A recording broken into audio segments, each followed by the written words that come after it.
Tinggal di follow aja Bu, mungkin yang mau presentasi hari ini ada 3 orang Bu. 3? Siapa aja presentasi hari ini? Arfan, Anissa. Arfan? Arfan? Tenang Bu, tenang Bu. Hadir Bu.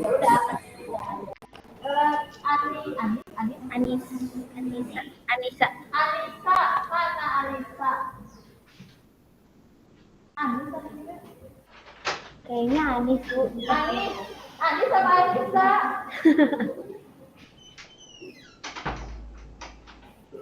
Sama Kafa Ibu yang ketiga. Oh, Kafa ya satu lagi ya. Kafa ada Kafa? Hadir. Jadi yang mau presentasi Arfan dulu ya. Arfan.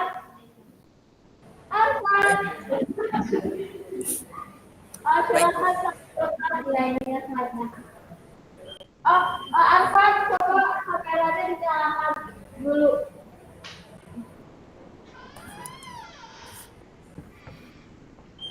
Mati, bentar. Kamera.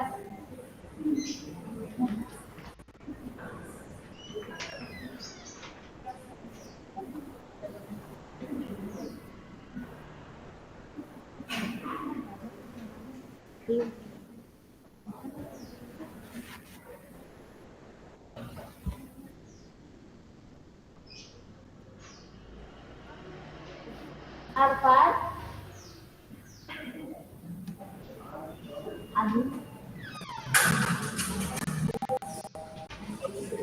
Nah, ayo. Arfan. Oke, Arfan. Ya Bu, tapi kameranya kayaknya nggak bisa deh Bu. Ada kendala Bu. Terkendala. Ya Bu. Masih lagi silakan.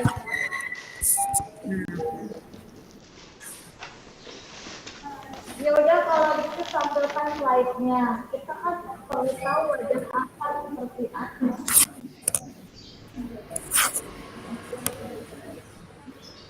Arfan, slide-nya mana? Sebentar Bu, saya siapkan.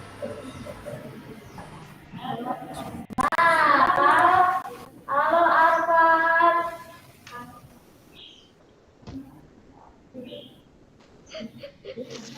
Di link ya Bu. Bu tahu.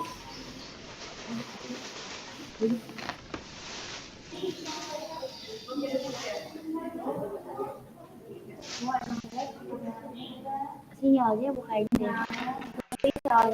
Halo. Ya, udah. Slide aja langsung. Enggak. Apa?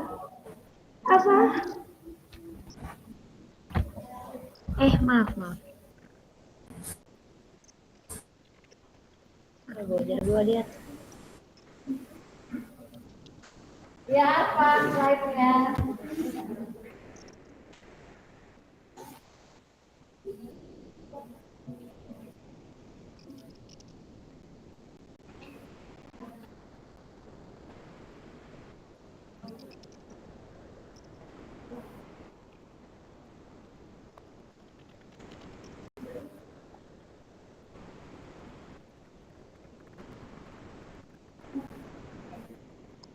Dia aktif ya. Iya Bu, ini sinyal adalah sinyal. Huruf huruf oke.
Apakah suara saya sudah terdengar, Bu?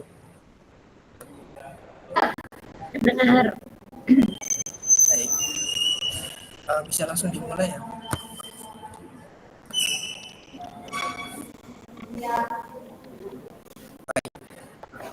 Sebelumnya, Assalamualaikum warahmatullahi wabarakatuh. Perkenalkan Ibu dan teman-teman dari UIN Bandung. Saya Winar Fadli dari UIN Sunan Kalijaga dengan nomor induk mahasiswa yaitu 221 Di sini saya ingin mempresentasikan terkait dengan studi kasus dari forensik. Nah, jadi kasus yang saya ambil di sini adalah kasus dari Munir Said Tholib yang diduga dia terkena racun dari arsenik yang terjadi pada tahun 2004. Nah, di sini detail korbannya namanya Munir Said Tholib. Dia warga negara Indonesia, profesi sebagai aktivis HAM. Kejadiannya itu pada tanggal 7 September 2004. Lokasi kejadiannya itu dalam penerbangan Garuda Indonesia dari rutenya dari Jakarta sampai dengan Amsterdam, dan sebelumnya dia transit dulu di Singapura. Dia meninggal dunia di pesawat sebelum mendarat di Amsterdam. Dia diduga keracunan zat kimia berbahaya. Yang memeriksa itu adalah Laboratorium Forensik Institute atau FI dari Belanda.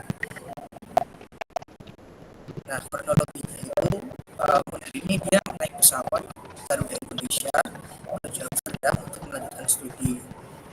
Sekitar 2 jam setelah transit di Singapura, Munir ini mengalami mual, muntah, dan nyeri hebat. Nah, korban ini sempat mendapat pertolongan medis di pesawat, namun sayangnya meninggal sebelum tiba di Belanda. Setelah dilakukan otopsi di Belanda, ternyata ditemukan arsenik dalam kadar yang sangat tinggi di dalam tubuh korban. Nah, identifikasi korban ini dia memerlukan pemeriksaan DNA. Jadi untuk memastikan penyebab kematian melalui uji toksikologi forensik, terus menentukan sumber dan waktu paparan zat beracun, dan yang terakhir untuk memikirkan kemungkinan penyebab kematian alami. Nah, untuk teknik identifikasi forensik yang dilakukan, yang pertama itu dengan pemeriksaan luar, itu tidak ditemukan luka fisik atau tanda kekerasan. Gejala awalnya berupa muntah, lemas, dan dehidrasi mengarah pada keracunan sistematik. Kemudian untuk pemeriksaan dalam otopsi, jaringan lambung, hati, dan ginjal diambil untuk pemeriksaan toksikologi. Terus ditemukan iritasi pada lambung dan usus halus. Analisis toksikologinya menggunakan CMS dan AS. Sampel darah, urin, rambut, dan kuku diuji di laboratorium RFI Belanda. Ditemukan arsenik dan kadar 460 mikrogram per liter, itu melebihi dari batas toksik yang ada di dalam tubuh seharusnya.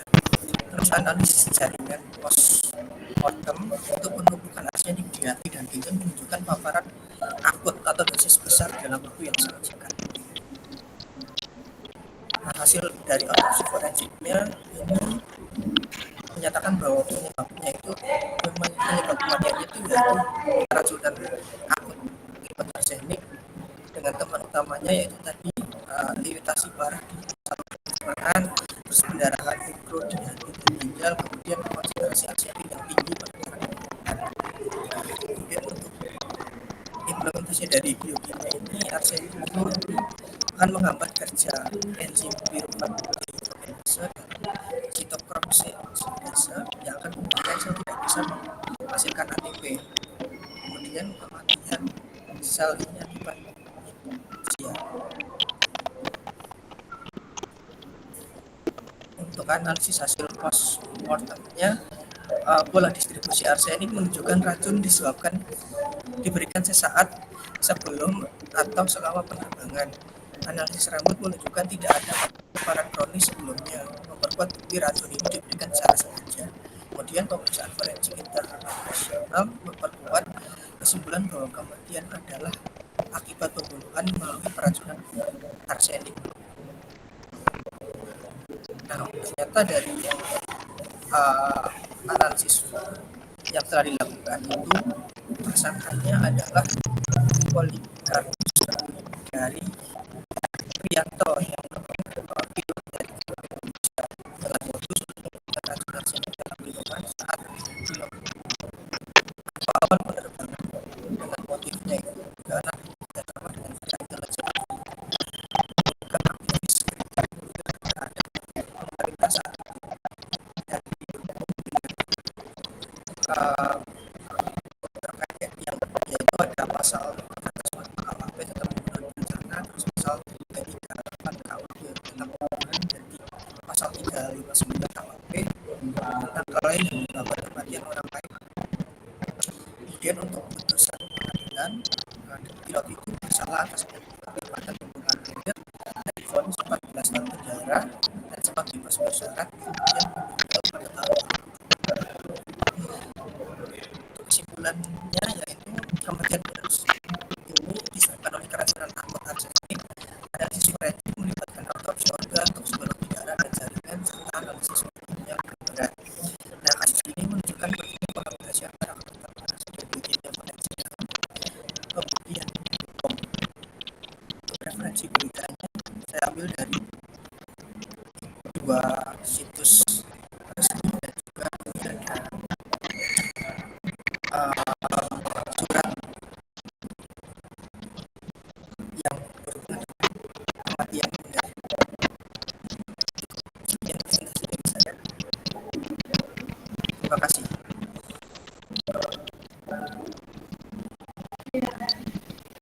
Terima kasih atas presentasi yang baik sekali, tapi jaringannya kurang baik. Jadi suaranya putus-putus, nggak apa-apa. Yang jelas, ini kasih dulu sangat sosial banget karena mulai zaman itu yang dari itu disebut kritiknya sangat tajam pada kepanikan sehingga dengan cara tidak tahu bagaimana jika dia mengulangnya tentang tinggal di dalam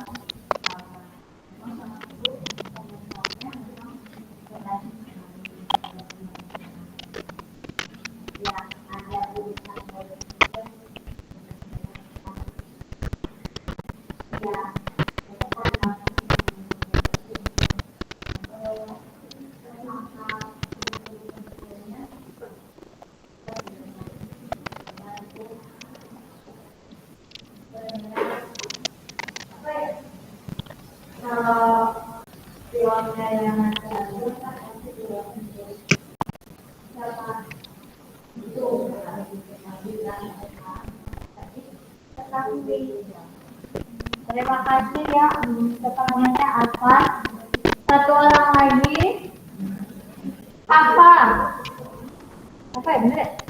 Iya, Bu. Sampah. Hadir, Bu. 8. On cam. Dulu. Apa silakan absen. Ini kakak. Ya, hai, Ima. Nah. Apa semester berapa? Semester 5. Oh, di sini semester 7. Tuh ya. Teman-temannya. Apa silakan presentasi. Jadi, Ya. kalau presentasi silakan absen. Boleh presentasi. Oke, sebentar. Emang Fragile.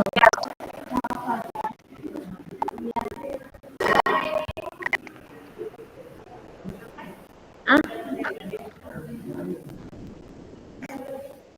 Apakah suara saya sudah terdengar, Bu?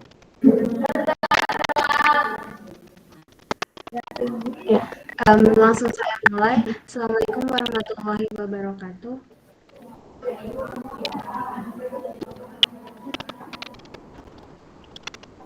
Jadi di sini saya akan mempresentasikan tentang analisis forensik tentang kematian akibat gantung diri. Latar belakangnya yaitu gantung diri ini kan adalah cara bunuh diri yang tersering di usia produktif, yaitu mencapai 60,9%, dan diagnosis forensik harus memastikan mekanisme kematiannya atau asfiksia. Penting membedakan bunuh diri dari tindakan kriminal. Terus memastikan cara kematian, apakah gantung diri atau bunuh diri itu akibat kekerasan dari pihak lain atau karena bunuh diri. Dan juga di sini akan menganalisis temuan postmortem dan patologis untuk menentukan penyebab kematian dan menilai relevansi analisis cairan atau darah, DNA, dan logam berat dalam kasus gantung diri. Selanjutnya itu laporan kasus tentang pemeriksaan luar dan pemeriksaan dalam. Pada temuan postmortem ditemukan jejas jerat berupa jalur atau jejas di leher miring simpul ke atas telinga kanan khas gantung diri asimetris berwarna coklat kehitaman. Tanda kematian itu kaku mayat di ekstremitas atas dan bawah atau rigor mortis, dan juga lebam mayat livor mortis di punggung dan tungkai dan tidak hilang dengan tekanan. Selanjutnya itu temuan patologis atau bagian dalam asfiksia akut, pendarahan pada otot leher, dan juga temuan pada patah tulang lidah atau osteoid, bendungan kongesti pada organ paru-paru, otak, dan hati menunjukkan tanda asfiksia. Selanjutnya, postmortem, temuan jejas kaku dan lebam adalah bukti langsung postmortem jejas tali yang membedakan kasus ini dari pencekikan atau pembunuhan. Juga estimasi waktu kematian dari rigor mortis dan livor mortis ini digunakan untuk memperkirakan postmortem interval atau PMI kaku mayat yang penuh menunjukkan kematian yang telah melewati 9 sampai 12 jam. Mekanisme kematian ini menggunakan tali yang menyebabkan asfiksia mekanik melalui terhalangnya pendarahan darah ke otak dan terhentinya pernapasan, dan juga bendungan di organ dalam mendukung diagnosis illness. Analisis atau darah, sampel dan cairan diambil saat otopsi berfungsi sebagai bukti pendukung untuk analisis lebih lanjut. Diambilnya sampel darah untuk analisis toksikologi obat atau alkohol, dan juga cairan mata untuk deteksi zat toksik stabil terhadap dekomposisi. Selanjutnya itu ada cairan tubuh lain untuk konfirmasi penyebab kematian jika diperlukan. Juga ada analisis logam berat, namun tidak diuji dalam kasus ini sebab kematian sudah jelas akibat trauma mekanik atau asfiksia. Analisis logam berat hanya dilakukan jika ada dugaan keracunan, misalnya tebal merkuri yang mungkin menyebabkan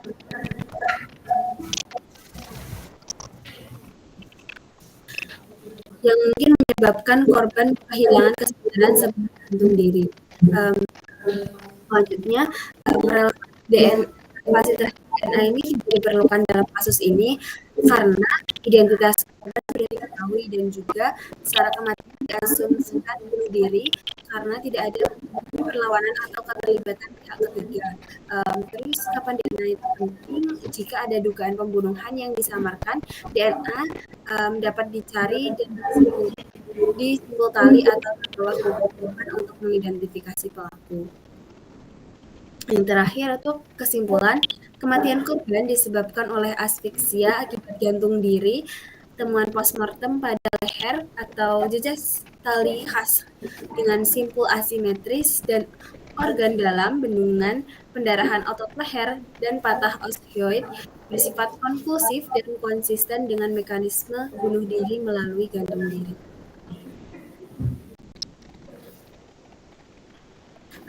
Sekian presentasi dari saya. Ya, terima kasih. Anis. Kafa. Kembali. Akhirnya dinyatakan bunuh diri, bukan pembunuhan yang disamarkan. Oh, bisa gitu ya. Biru, ungu.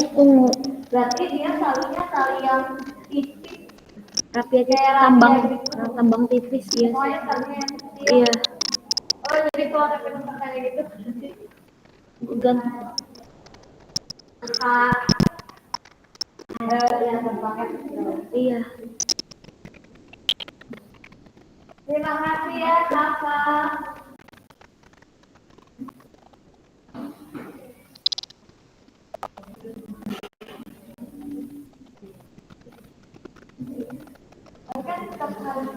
Google ya?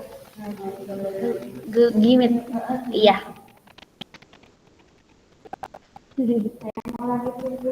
Boleh Bu, nanti paling udah saya bisa ini. Oh iya ya, aku share. Aku bisa ya berarti. Iya.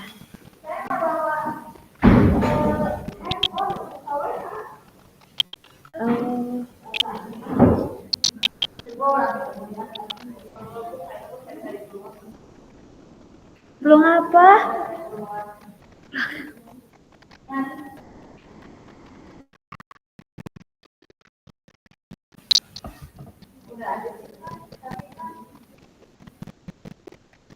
Gimana Ibu? Apa Ibu mau share berkata saya? Ibu ada yang raise hand? Ada yang raise hand Bu? Anis. Kayaknya. Iya, kayaknya.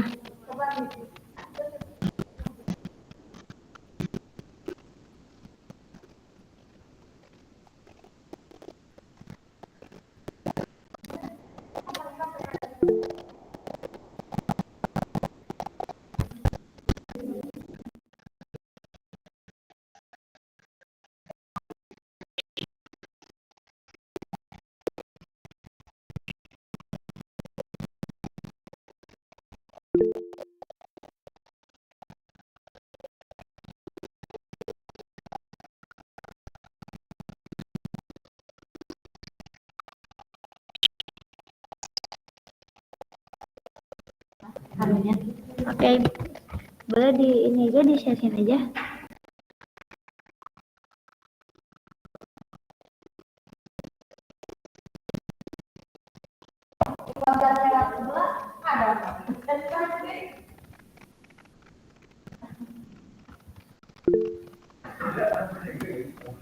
Tes, halo. Apa suara saya udah masuk?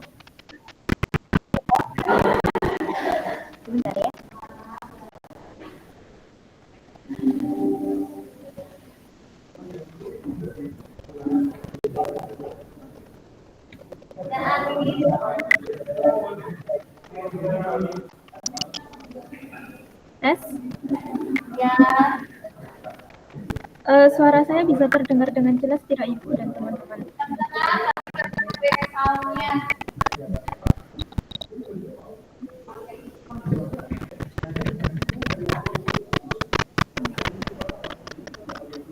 Jadi, slide-nya munculkan saja.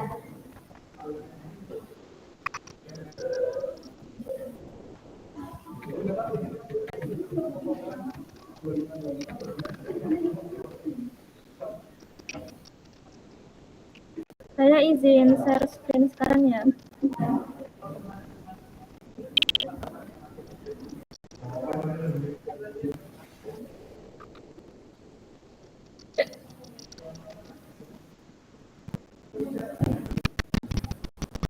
Mudah-mudahan kalau bisa. 95 luka.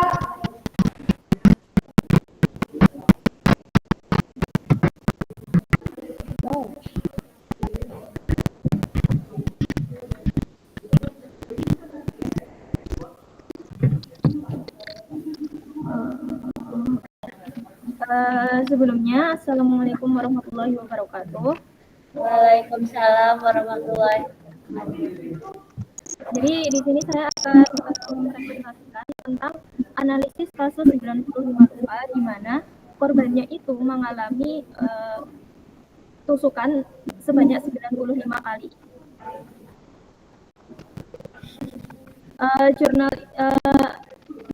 Presentasi ini tuh diambil berdasarkan jurnal yang berjudul Estimasi Waktu dan Posisi Kematian berdasarkan temuan tanatologi laporan kasus 95 luka yang ditulis oleh Risnawati dan teman-teman.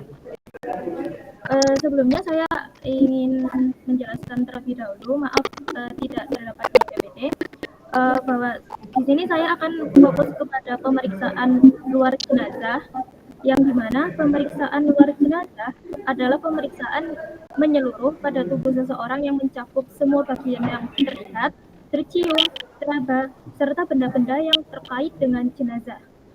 Pemeriksaan luar jenazah ini dilakukan dengan tujuan untuk memastikan kematian, memperkirakan waktu, mekanisme, dan cara kematian, serta mengidentifikasi dan menemukan tanda-tanda penyakit atau luka-luka yang terkait dengan penyebab kematian. Nah, laporan kasusnya sendiri, ini pada tanggal 21 Januari, sekitar pukul 6 waktu Indonesia. Wanita berusia sekitar 21 tahun ditemukan oleh warga di tepi sawah dengan kondisi sudah tidak bernyawa. Saat ditemukan, korban itu penuh dengan darah dengan posisi badannya itu menghadap ke kanan. Kemudian korban setelah dilaporkan ke kepolisian dibawa ke instalasi kedokteran forensik Rumah Sakit Bayangkara Makassar untuk dilakukan pemeriksaan luar jenazah. Hasil pemeriksaan luar itu menunjukkan bahwa jenazah berjenis kelamin perempuan berumur sekitar 22 tahun dengan panjang badan 160 cm dan ditemukan 95 luka pada badan korban. Berikut adalah keterangan 95 luka yang terdapat di badan korban. Saya lewati. Untuk pemeriksaan luar, ditemukan bahwa paku mayat mudah dilawan pada persendian ekstremis atas, persendian ekstremis bawah, pada jari-jari, dan pada tungkai bawah. Lalu terdapat lebam mayat pada lengan kanan belakang, ketiak kanan, payudara kanan, bahu kanan, dan punggung kanan atas berwarna keunguan, hilang dengan penekanan. Tidak ada tanda pembusukan, serta rambut berwarna hitam berturut kulit jauh panjang 45 cm. Untuk pemeriksaan luar, alis hitam lurus dicabut dengan panjang 0,5 cm, bulu mata berwarna hitam lurus dengan panjang 0,6 cm, selaput bening mata kanan dan kiri tampak keruh, selaput bola mata kanan dan kiri tampak pucat, selaput kelopak mata kanan dan kiri tampak pucat, serta lubang hidung kanan tampak keluar cairan warna kemerahan. Selanjutnya tampak tampak bahwa mulut korban itu terbuka 1 cm dan keluar cairan berwarna kemerahan, bibir atas dan bawah itu pucat, tergigit dengan ukuran 0,5 cm dari ujung lidah.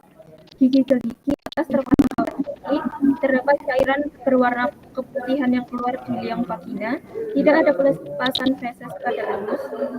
Daerah selain yang disebutkan di atas itu tidak ada perlukaan. Gambar yang terlampir itu adalah gambar dari korban. Selanjutnya diskusi akan saya bagi menjadi pertama adalah reform mortis, yang kedua reform mortis, dan yang ketiga adalah dekomposisi.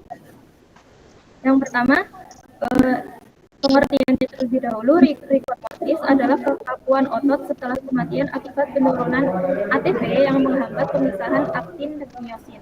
Kekakuan ini dimulai segera setelah kematian, mengikuti pola konsisten, muncul pertama di otot kecil wajah, lalu menyebar ke tangan, tungkai atas, dan akhirnya ke otot besar tungkai bawah. Rigor mortis mulai tampak sekitar 2 jam setelah kematian, mencapai puncak dalam 6-8 jam, bertahan hingga 24 jam. Lalu rigor mortis ini akan menghilang akibat proses proteolisis. Interpretasi kasus ini terhadap materi rigor mortis itu biasanya mulai muncul 2 jam setelah kematian, dimulai dari otot kecil wajah menyebar ke otot besar. Kekakuan maksimal terjadi sekitar 6-12 jam, lalu mulai menghilang 24-36 jam. Kekakuan yang masih mudah dilawan di ekstremis itu menunjukkan fase awal atau pertengahan rigor mortis. Maka sesuai dengan analisis kasus yang sebelumnya sudah saya sampaikan tentang korban, estimasi waktu kematian korban ini ada di sekitar 6-12 jam sebelum pemeriksaan. Lalu yang kedua adalah livor mortis. Livor mortis itu adalah perubahan pada postmortem adalah livor mortis atau lebah mayat, di mana adanya perubahan warna kulit menjadi berwarna ungu kebiruan di bagian tubuh terbawah yang bergantung akibat terkumpulnya darah di pembuluh kulit yang disebabkan oleh tarikan gravitasi. Lebah mayat ini mulai muncul dalam 30 menit hingga 2 jam sebagai bercak kecil yang menyatu menjadi warna seragam di bagian tubuh yang bergantung. Terlihat jelas dalam 6-12 jam. Warna menjadi tetap akibat pecahnya sel darah dan hemoglobin. Dan fiksasi ini dapat diuji dengan tekanan ibu jari untuk memperkirakan waktu kematian lebih dari 12 jam. Interpretasi kasus, estimasi waktu kematian berdasarkan livor mortis itu korban meninggal kurang dari 12 jam, yang dimana kemungkinan 6-8 jam sebelum pemeriksaan. Karena di korban itu lebam di korban itu masih hilang dengan penekanan menunjukkan belum terjadi fiksasi. Serta karena korban itu ditemukan tubuhnya miring ke kanan, di sana juga ditemukan lebam karena tarikan gravitasi terhadap darah merah. Yang ketiga adalah dekomposisi. Dekomposisi terdiri dari autolisis dan pembusukan. Autolisis adalah penghancuran sel oleh enzim intraseluler yang berlangsung lebih cepat pada suhu tinggi, terutama pada organ kaya enzim seperti pankreas. Nah, setelah kematian, bakteri dari saluran pencernaan ini menyebar dan memicu pembusukan yang dimulai dengan perubahan warna hijau di perut kanan bawah dalam 36-48 jam dan berlanjut hingga tubuh menjadi kerangka. Proses ini berlangsung dalam 4 fase. Untuk interpretasi kasusnya sendiri, dekomposisi ini biasanya kan dimulai 36-48 jam setelah kematian. Nah, untuk kasus ini tidak ada tanda pembusukan yang menunjukkan bahwa kematian korban itu terjadi kurang dari 36 jam. Karena itu, atas analisis livor mortis dan dekomposisi yang sudah saya jelaskan tadi, waktu kematian korban itu diperkirakan 6-8 jam sebelum pemeriksaan dilakukan. Yang mana pemeriksaan itu kan dilakukan pukul 11.45, maka kematian itu diperkirakan terjadi sekitar 3.45 atau sampai jam 5. Sekian presentasi dari saya. Terima kasih. Wassalamualaikum warahmatullahi wabarakatuh. Terima kasih ya kami. Sama-sama Ibu. Terima kasih ya. Bagus sekali. Kita bisa tahu ya bagaimana bukan sekali dengan cara yang mana seperti itu. Lalu, memberikan penjelasan sampai dan itu banyaknya seperti itu ya. Membawa itu kelihatan dia membawa dari satu area ada yang baru kedua satu area aja gitu.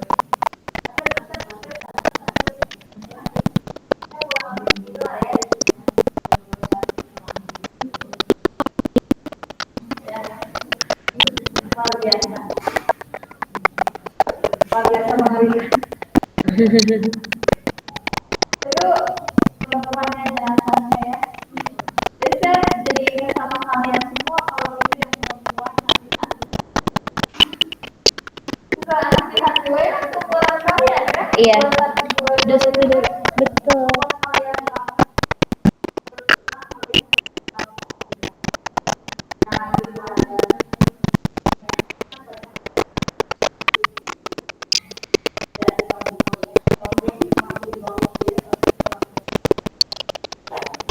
itu hal-hal seperti itu. Ya,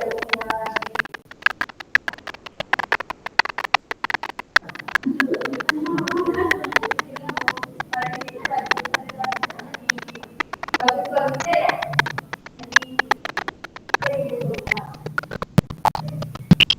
Ternyata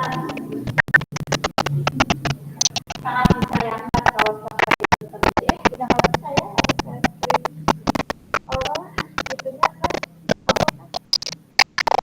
dari Adis dari Jibril dari kamu Adis Siap. kalau enggak Materinya saya ini aja Bu dari sini nggak apa di Google.